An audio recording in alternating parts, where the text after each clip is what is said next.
Before we get going with today's podcast, I want to talk to you a little bit about our partner, SportScope.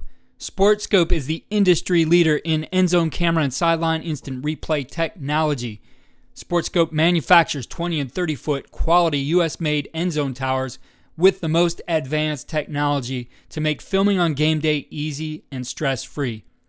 SportScope end zone cameras allow your camera operator to film from up in the press box, have built-in instant replay for making crucial in-game adjustments, and even have artificial intelligence designed to get you consistent end zone film and reduce your video staff on game nights. Their product, Edge Replay, syncs multiple camera angles and delivers instant replay to your sideline iPads in seconds with no laptops needed. Paired with their 3-point network, the SportScope app gives you full playback control so you can make adjustments your players can see. The SportScope app offers easy and predictive play tagging by ODK and is packed with smart features to save you time and allow for easy uploads after the game. Give your staff the edge on game nights with SportScope, Endzone Camera, and Edge Replay. Visit sportscope.com today and check out our episode with Doug Rivers, who is the technology coordinator and tight ends coach at Dutch Fork High School, 6-time South Carolina state champion and a nationally ranked team. He goes through how they use SportScope to give them the best workflow on game nights for in-between series adjustments and halftime adjustments. The link to that one will be in the show notes. Today's episode is about the Woody Hayes passing game. In 1958, Glen Tiger Ellison created the run-and-shoot offense to turn his community's football fortunes around, and in the process, he not only saved his job, but rallied the success into a position on Woody Hayes' Ohio State coaching staff. At Middletown High School in Ohio, Ellison and the offense led the team to a 38-7 record and began a revolution with the run-and-shoot. After winning with his run-and-shoot offense, Tiger went on to become an assistant for Mr. 3 Yards and a Cloud of Dust himself, Woody Hayes. Woody wrote the foreword to Tiger's book, noting to Ellison, "You're the forward-passingest coach in the country, and they say I'm the most non-passingest coach that ever lived." It's true that Woody was known for saying, when you throw a pass, 3 things can happen, and 2 of them are bad. And he was certainly known for his grinded-out run game, which Ohio State made a living on. A great resource that I have on my shelf, I actually have 3 copies of it now, is Woody Hayes' book, Hotline to Victory. I actually recommended this book to Dan Lanning the other day when we were talking before Louisiana's virtual clinic. I'll put the link to that clinic in the state association's mega ticket in show notes, but I was telling Coach Lanning that this is one of the most detailed coaching books that I've ever seen, and that's true with what Woody Hayes put together in his passing game as well. When I looked at this and looked at how he diagrammed plays, he not only diagrammed the routes, but then he would diagram exactly where his receivers should go to block defenders and where the pass receiver should run after he caught the ball. You don't see that in diagrams today, but that was certainly in Woody's playbook. He also had very detailed instructions on the passing game, and today I'm going to share a part in which he writes about our passing game. I found this section of his book, really all sections of his book, highly interesting, but this one again shows the detail that he had as a coach. And I think if we were to look at what he does as a teacher, this is some of the best stuff and certainly is something to be modeled. So he starts off by saying the tie-up between running and passing. This does not mean running all passes from play action, but we believe that our passing game must be accessible and usable at any time we would normally use a running play. When our opponents stack the defense to stop our running, we must be ready to take to the air. An example, our last touchdown in the 1969 Rose Bowl was a result of crashing linebackers who ignored the delay pass to wingback Ray Gillian. As OJ could have run all the way to the Pacific, Ray could have gone all the way to the Rockies. 2. The use of the same formation. We mention this again, for we feel that one of the truly great advantages of our passing is the fact that we do not give away our passing or our running by changing the formation.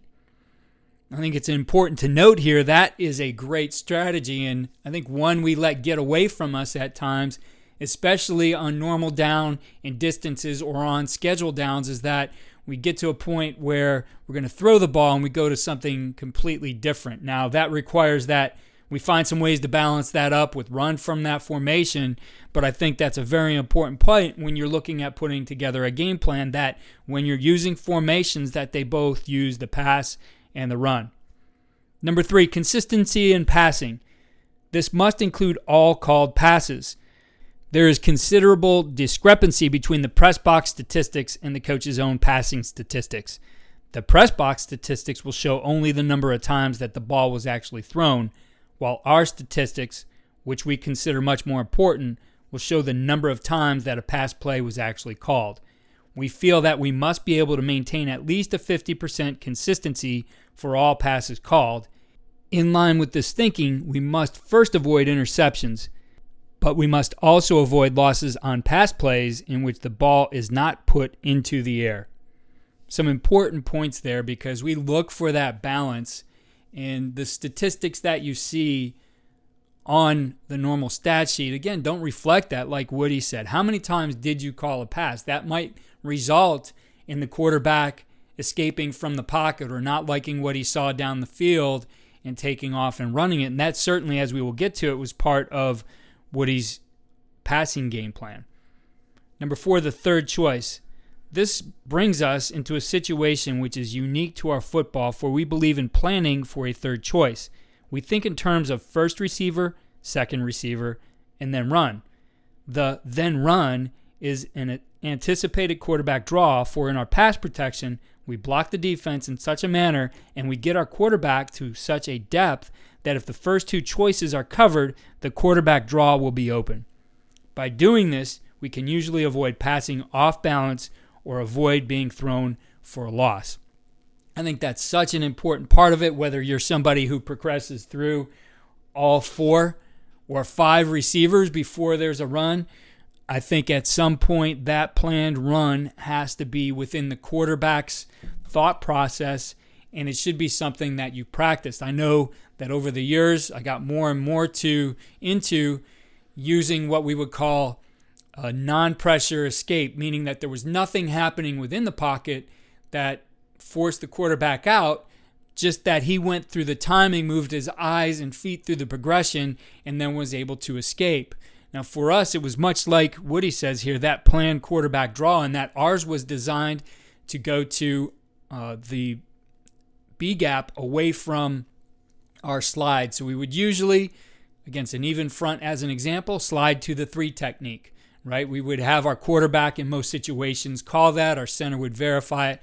We would go ahead and slide the protection that way. We'd get the manned-up guy on the tackle who's rushing and maintaining a contained rush, which opens a natural space then for the quarterback to escape through the B gap. So he would always know that that was part of his decision-making process, and he would run.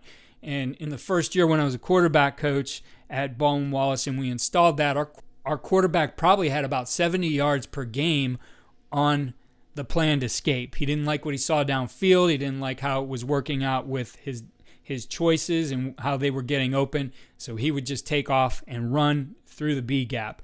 Now, we would have a series of drills where we would work that B gap open and closed in different ways to escape the pocket, but it was all part of the plan progression, and that's exactly what Woody talks about here. In fact, he goes through and illustrates that in just a frame-by-frame of still shots of quarterback Bill Long scoring Ohio State's second touchdown in the 1968 upset of Purdue, and Ohio State won that game 13-0.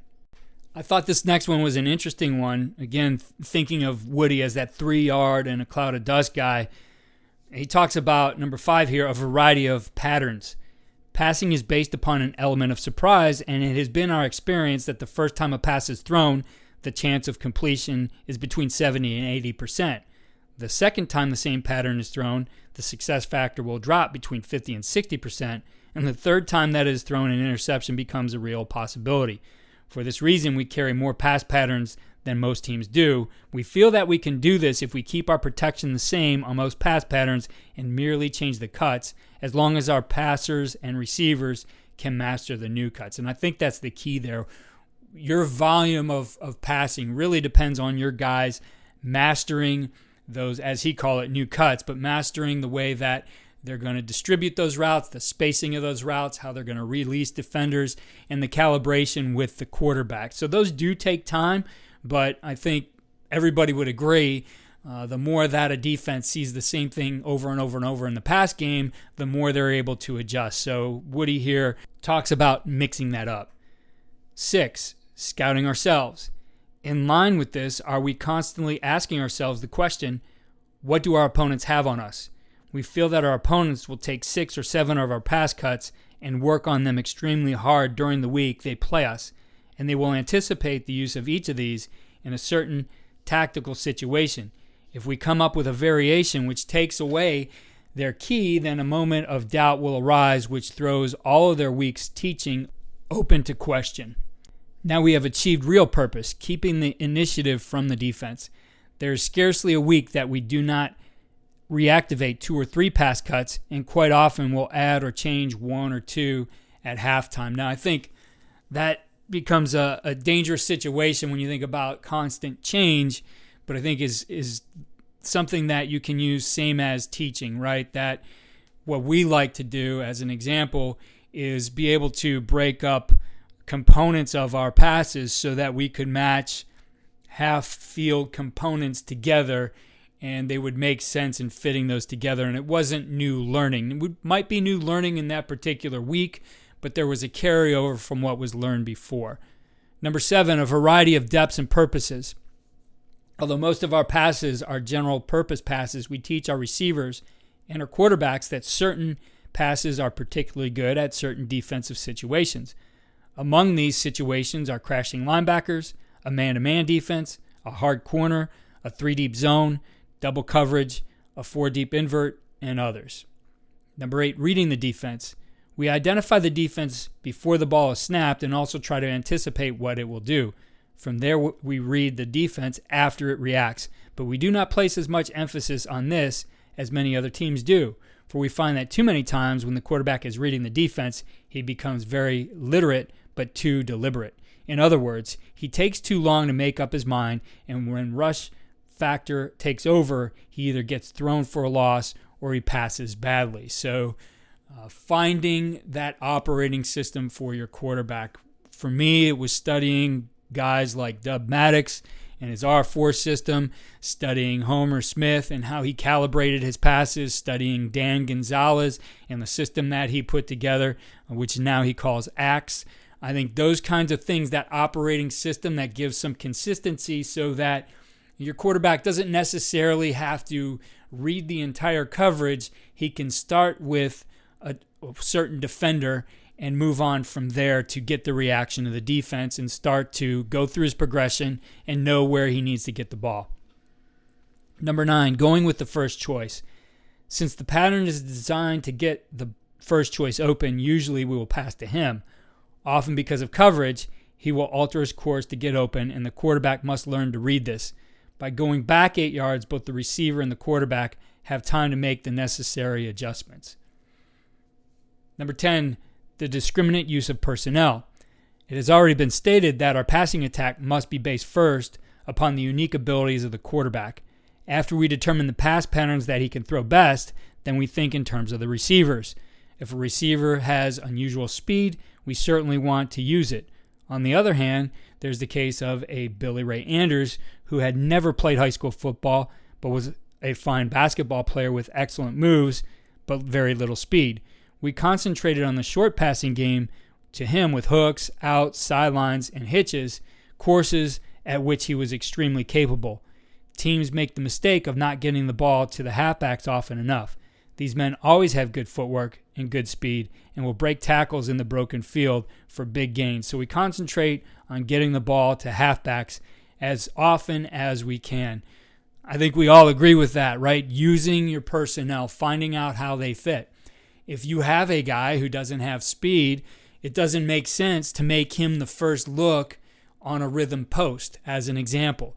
Maybe he can run that well enough where he can get it open on the break, but anything that might rely on his speed might be something you want to delegate to somebody else. So finding out where your guys fit and matching them to your concepts is a good sound practice, and certainly getting the ball to your backs is probably something that most offenses don't do enough, right? Those are some of the most dynamic guys on the team. They certainly know what to do with the football.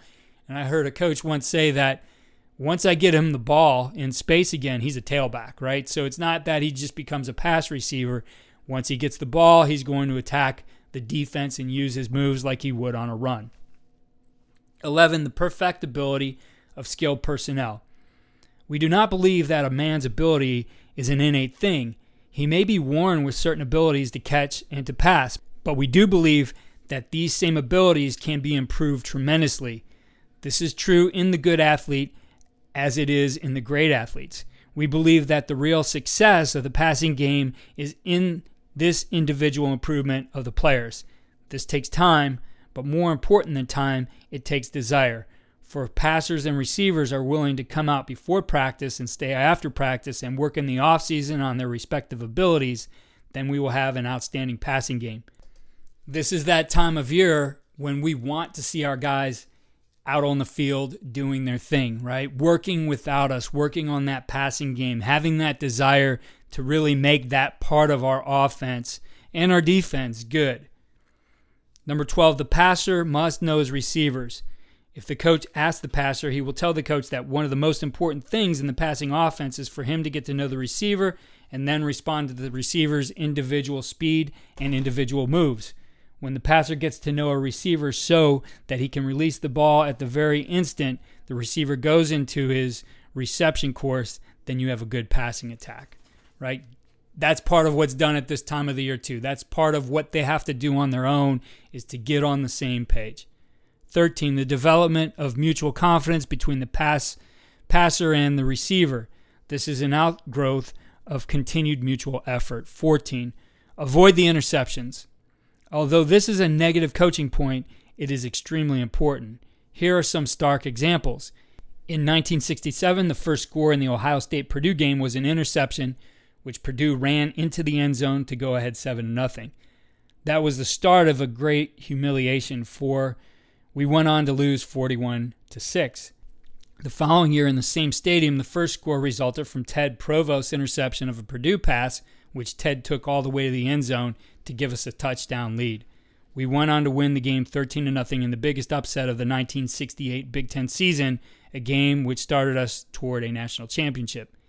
Even more recently than that, in the Super Bowl game in 1969 between the New York Jets and the Baltimore Colts, a game which was to have tremendous effect upon the realignment of the professional leagues, the Jets upset the Colts 16-7. Although the statistics in the game were relatively even, the big statistic was that the Colts were victims of 5 interceptions, the Jets none, and therein more than all factors put together was the one which created the upset. In the plays in this chapter, we shall continually harp on the factors that cause interceptions, and later on we shall list these, but as we go through the chapter, we will stress these in the context with the given play. Woody does go on and has a section on interceptions and how they avoid those. It's very detailed. We'll go over that in a minute here. 15, the avoidance of hands. In a film study or in a conversation with your quarterback, you'll find that one of the big reasons for bad passes is the defensive hands that intervene between the passer and his target. In order to avoid this, we do several things. 1, we let our quarterback go to a depth of 8 yards, although we will settle for 7. Normally, that means 6 steps in a set.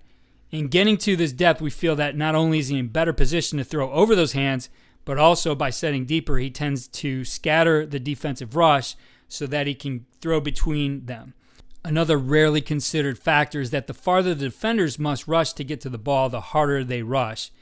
It is well known that the harder the defenders rush, the more vulnerable he is to getting knocked down, which opens a hole for either running or passing.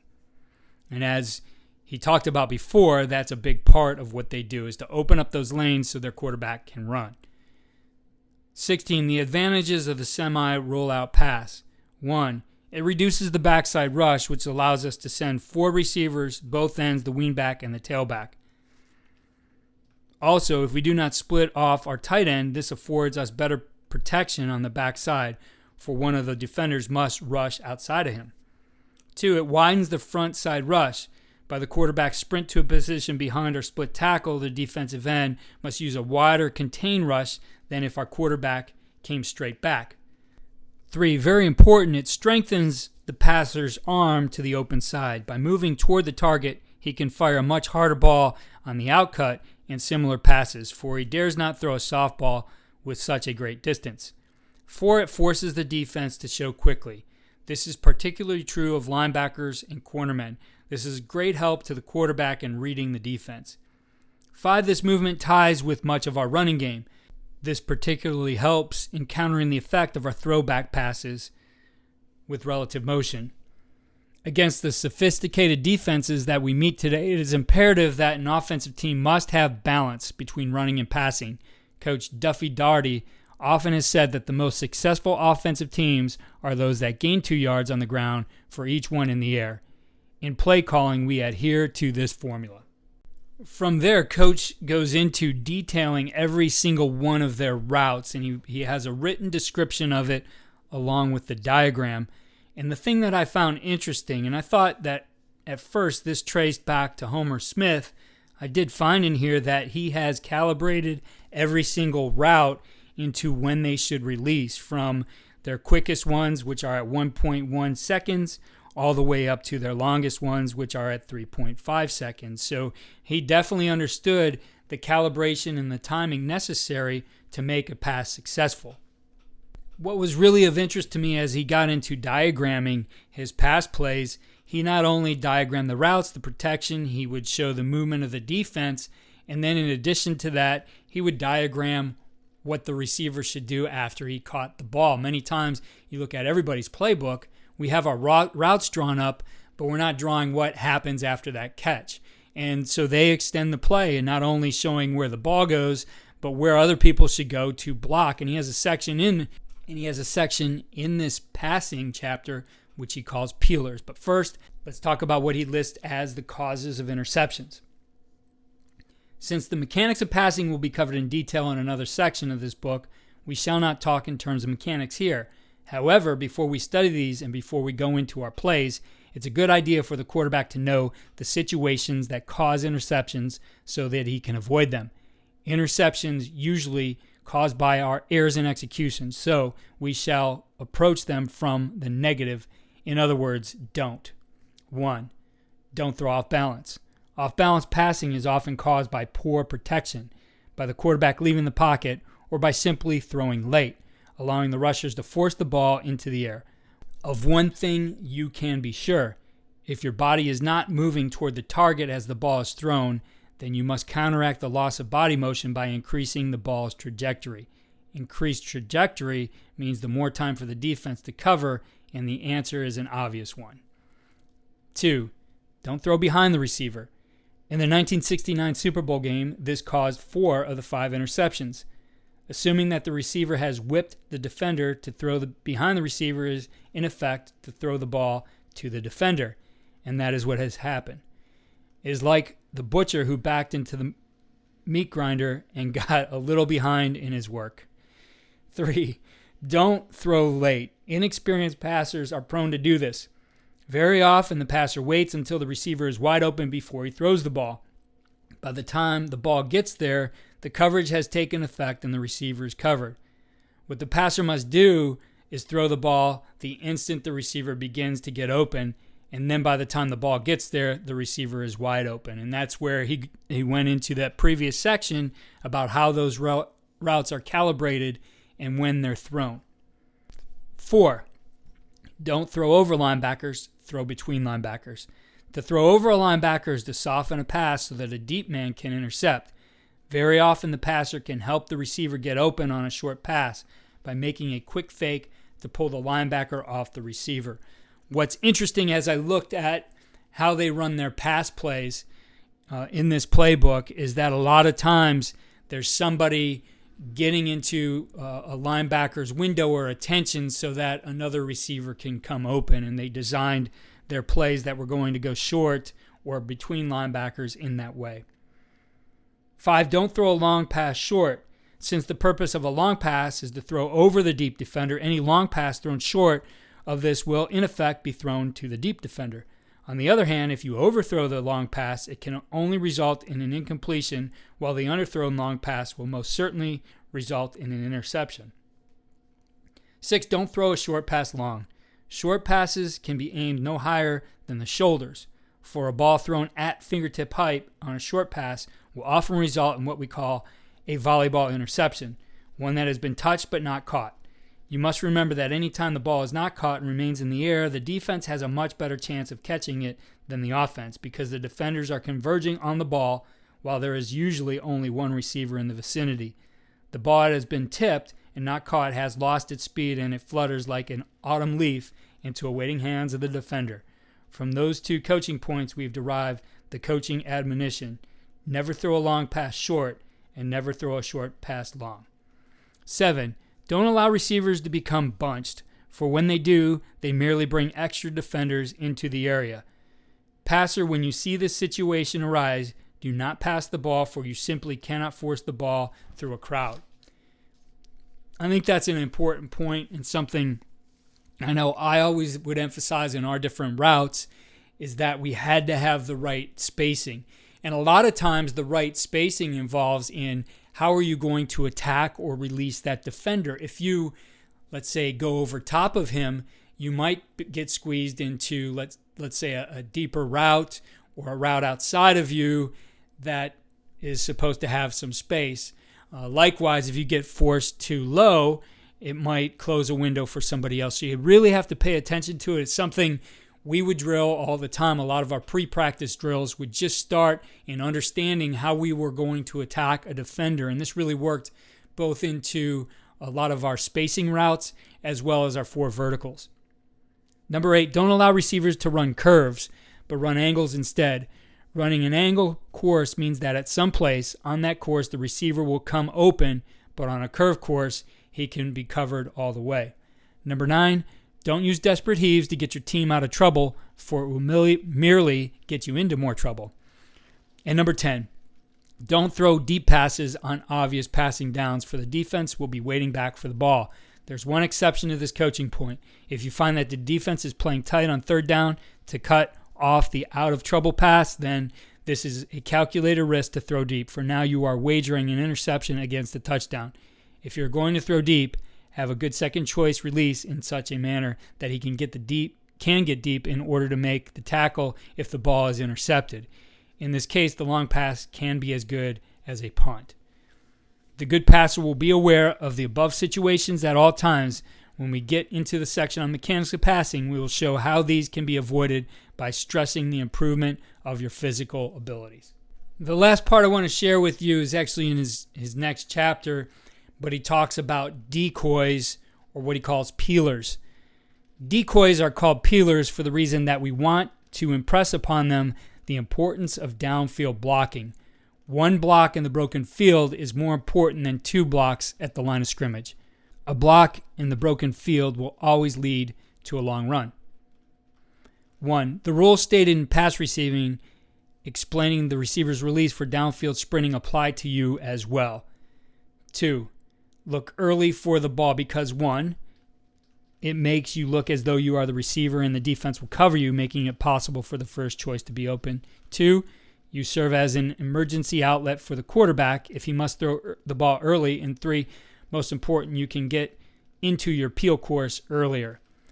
3, sprint at the top speed to make the pattern express itself as early as possible. So again, he wants that route, even though they're not going to throw to it, or it may be later in the progression. If you're running a full field progression, that route needs to attract defenders. 4, as you see the quarterback's hands start to come through with the ball, set your peel course at the receiver. I love this coaching point. Aim at him as though you expect to tackle him. This will put you in position to block the first defender, right? Great coaching point, something I don't know that I've ever coached, but we would emphasize blocking in the open field, finding work if you didn't catch the ball. But I think that's a tremendous coaching point that you can implement no matter what kind of passing game you're running, is when you're the receiver near or in that area with the guy catching the ball, run at him like you're going to tackle him. Somebody's going to show up that you might be able to, as coach calls it, peel off of him and spring him for a bigger gain or into the end zone. Number 5, on your peel, throw high and roll, as it forces the defender to play you and thereby lose sight of the receiver. Now, high school level, you're not allowed to throw on him, meaning cut block him, but the idea that you're going to get into him right away, that you're closing that space, means that he's going to lose sight of that other receiver because he has to take care of you first. He has to defeat the block.